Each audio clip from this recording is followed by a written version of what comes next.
Good evening.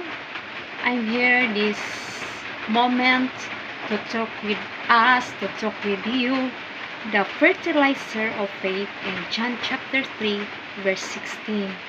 So, we have four things we're talking about this moment. So, the first things is pre-starter. Second thing, starter. Third things, grower. Fourth things, finisher. So the first starter has two parts, but starter of faith by listening the word of God. No, the two parts composed of good seeds and good soil.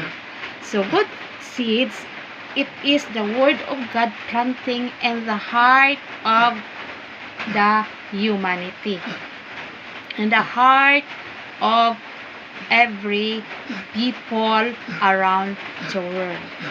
So the good soil, meaning it is the heart of every humanity and every believer and every image of God. So after the pre-starter, we have also a starter of our faith. So, starter of our faith emphasized to receive and believe and ready to believe and receive Jesus Christ as their personal Savior and Lord. So, after the people or after the humanity received Jesus Christ as their personal Savior and Lord, after he listened the word of God, after hearing the word of God, have to receive Jesus Christ as their personal Savior. Meaning to say, he is ready to believe in their hearts, and to receive Jesus Christ as their personal Savior and Lord.